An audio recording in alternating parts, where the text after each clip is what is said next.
Bill Henderson, I believe, who plays the cop that kind of came across the mansion and lucked his way into that whole situation, was in one of my favorite segments of Beyond Belief Fact or Fiction.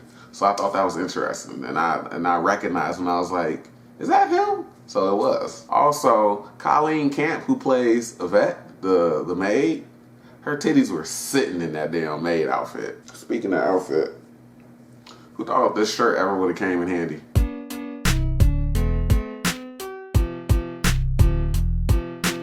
What's up, guys? This is Courtney, one half of the Brothers Deconstruction here, and I'm bringing you my super late review for Clue. Clue came out in 1985. Probably the most notable actor in the cast, just off the top of my head, is Tim Curry, who's known for Stephen King's It, the 90 TV series version of It. This movie is based on the board game Clue. It came out in 1985, so that should tell you what to expect with this film. When it came out, the film kind of got like mixed reviews. I wouldn't say that it's a good film, but it's entertaining, right? I never saw Clue when I was younger, right? So it came out in 85, I was born in 90. That don't really mean anything because you can go back and watch just about anything nowadays. But I hadn't watched Clue. I think we might have had it on VHS, but I just don't remember watching it. So going into it, I was a little confused because I thought that it was going to be a little bit more of a serious murder mystery film, and it wasn't that at all. It's not that.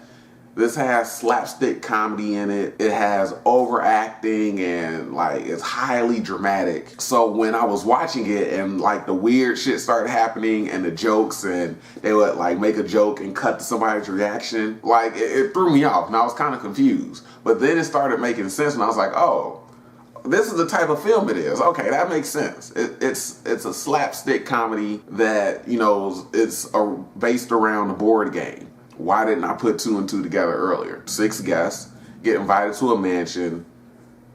People start dying and have to figure out who. It's a whodunit, right? Tim Curry, he's kind of creepy and unsettling.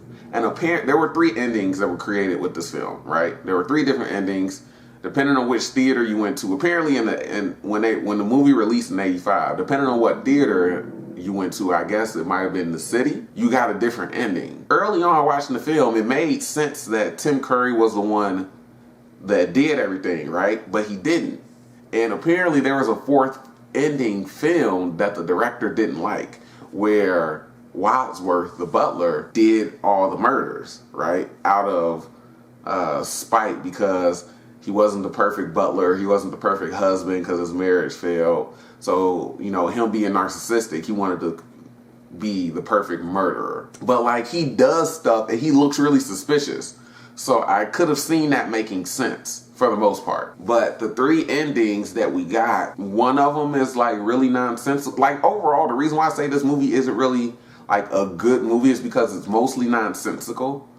And a lot of stuff just doesn't make sense. And I just don't know if that's done on purpose or not to like throw people off the scent, but I'm not sure. It's mostly nonsensical, but again, there are some good jokes.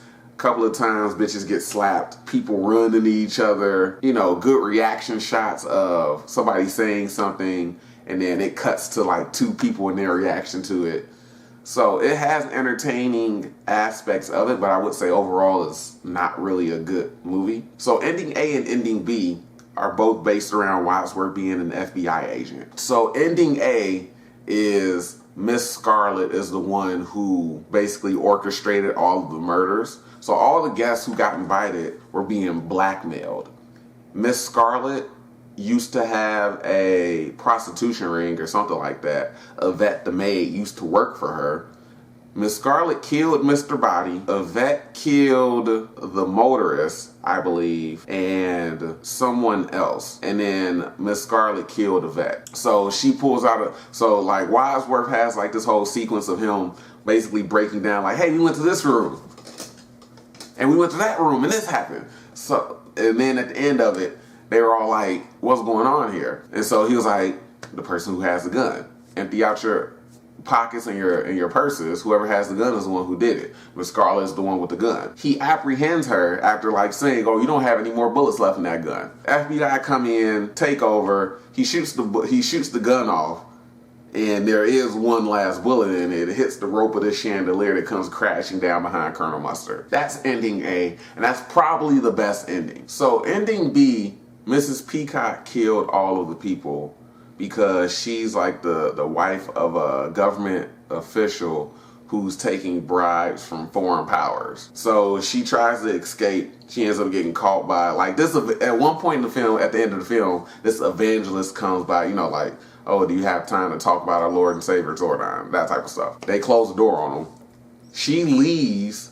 He turns out to be an FBI agent or FBI like chief or something like that. Arrest her. Day is saved. Wadsworth is still an undercover FBI agent, right? Now, ending C is probably the most nonsensical. I did like a type of thing when it happened. Ending C has everybody killed, like all the murders committed by different people. Wadsworth turns out to be the real Mr. Peabody, and the Mr. Body, and the Mr. Body that was killed was his butler. And when that happened, that's when I had that moment, right? Because that didn't make any sense. Like, he presented himself as this like gangster, like old school type of gangster and everything like that. I guess it could have been like Mr. Body saying, "Hey, portray this role," but it just didn't, I don't know, it just seemed nonsensical. So I don't really like that ending. And then Mr. Green turns out to be the FBI agent.